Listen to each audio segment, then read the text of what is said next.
to his family. His story is really not a story. I mean, he's got the facts to go behind it. His story's not a story. I'm glad we're doing it. That actually does sound a lot like Jonathan Reed. He sounds that so voice. nonchalant too. He's just like, I don't know. I think it happened, but I'm gonna. It sucks that PP himself didn't do this story on PP on Paranormal Paparazzi. It's another guy doing it. He is there though. We're gonna hear a little more. What do you think? What do you think of that clip, Rob? About this hard hitting, this hard biting investigative journalism. I love this show. To begin, just to start off with, I love Paranormal Paparazzi so much. Just the way that they approach the topic, it's great. And I believe the guy. He sounds he's got his story pretty straight, and the ground disappeared from underneath him. That's pretty freaky. I kind of believe him. I think he's got grass steps that happened to him. But yeah, Man, this show, I'll say this, there is a limited amount of episodes of Paranormal Paparazzi, so if anything we ever do gets nearly adjacent, my dream is that one day they have a segment where it's like ambush interview, where one of these paranormal, because this show is basically, what's the name of the show it's based on? They did the Sylvia Brown thing on it. TMZ? This is like TMZ of paranormal. I'm sure everyone knows this already, but it's like a bullpen and Joshua P. Warren's in this damn bullpen, and he does speak up in the next clip. He can't keep quiet about this for too long, but I want to, if any of our episodes ever are adjacent with someone getting an ambush interview, you will for sure hear it here. Anybody, if we do a show and somehow they are involved with the show, you're just going to have to hear the clip. That's just how it is, right, Drea? Oh, yeah. That's it. Really, it makes for very good TV and radio. And interview podcast. me about golden rice. Yeah, yeah. We still have to interview him about golden rice. Okay, but there's a little more, so let's wrap up the read on the PP report, the new read. There are some people who would say that some of your experiences may be possibly embellished because it may become in a potential movie. What would you say about that? I'd say there hasn't been any embellishing. I could tell you a lot more than I am, but I'm only sharing with you what's on this table.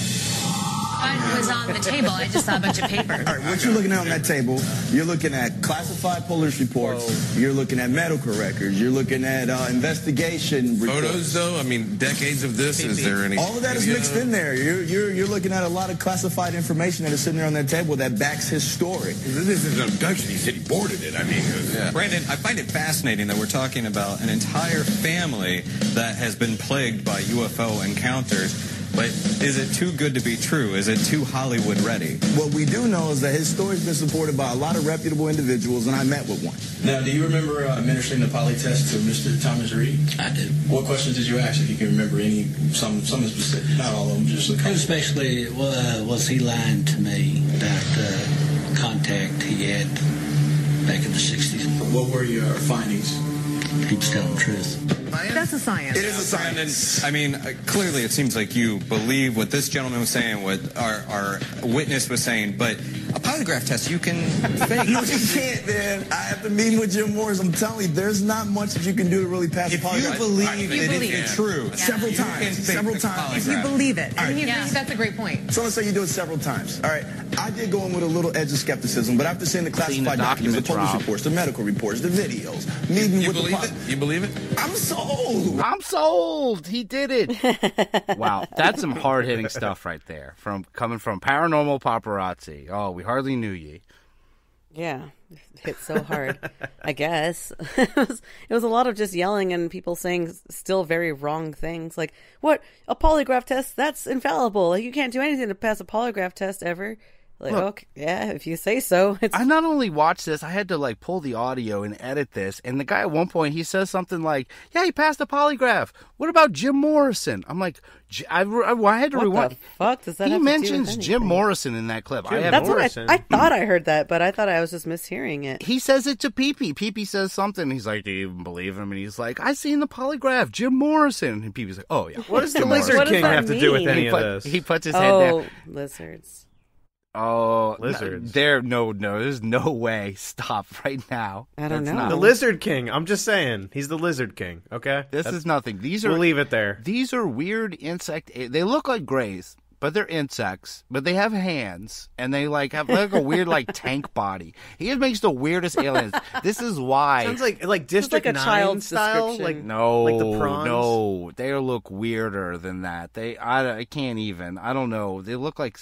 Just go to any first grade classroom and look at the little boys' drawings of their superheroes or villains, and that's what this sounds like. I think of a cuck mantis. They're like that, but if the cuck those mantis guys didn't have hands. if he had a actual he just came to a base where he just could hop around, almost like Jabba or something. They're weird looking.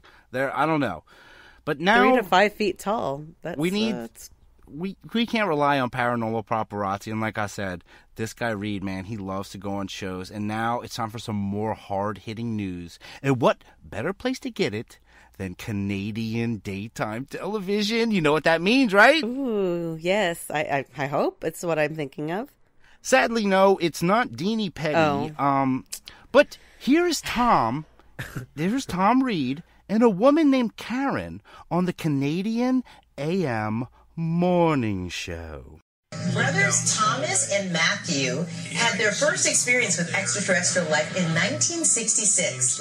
Since then, the Reed family has had 3 alien encounters, the most recent one in 2009. Their stories are part of Discovery Canada's breakthrough series, Alien Mysteries, premiering Sunday night. Thomas Reed joins us this morning along with the show's executive producer, Karen McCarley. It's good to have you both here. Thank you. That was riveting, Thomas. Tell me about these encounters and why you think your family has been visited so many times.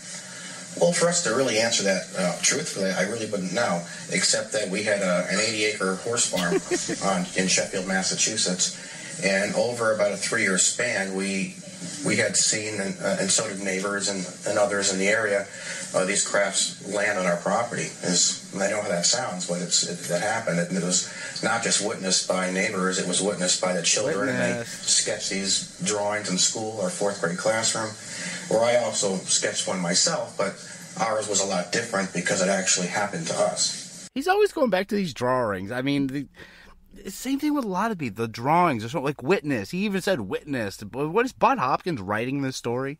No, witness is just a word, but that's something that's definitely been in common with a lot of our stories lately, whether it's looking at the kids' sketches from the aerial school. Those were drawings that we had to look at. It's Sometimes true. You know all what? you have is a memory, you know? You know what Larry King would say if he saw those sketches? Oh, no. That looks like that's E.T. Yeah, it's E.T. These are actually close. These are actually close to looking like E.T., but when E.T.'s neck is up and his body's real flat at the bottom. That is actually kind of close to what these guys see.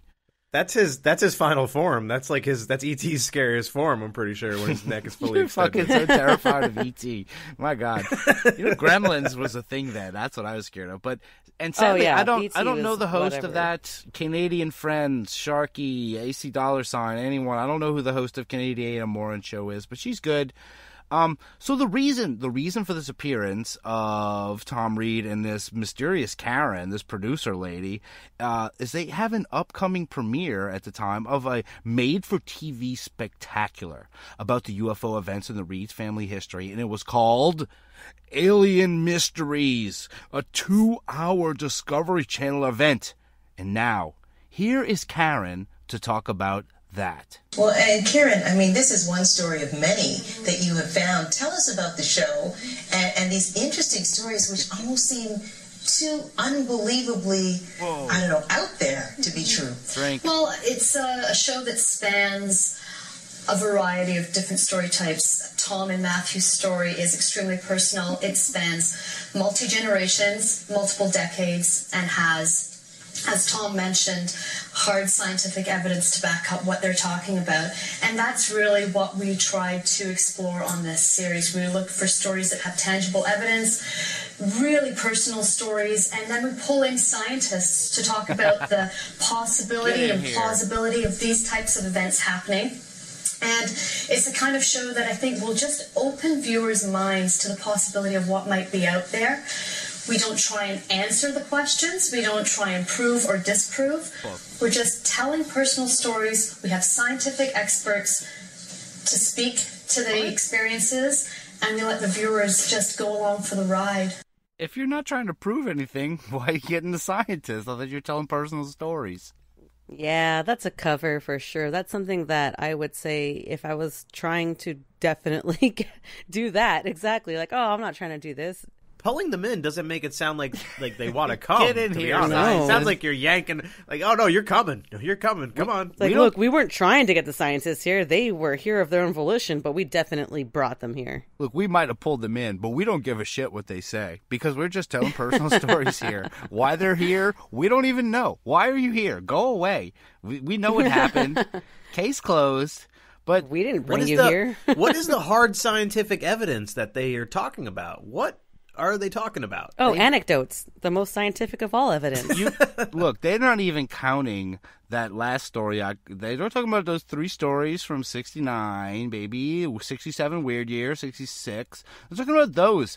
But look, Karen goes on because this is all about Karen. Like, Tom maybe he needed a break. And I want to say this. You're not seeing clips like this of some Canadian, no offense Canadians, Canadian AM show with Travis Walton trying to pimp his 2-hour special. He doesn't need to do that. He would be on Larry King easily to talk about it. But why is this so historic? Hey, hold it.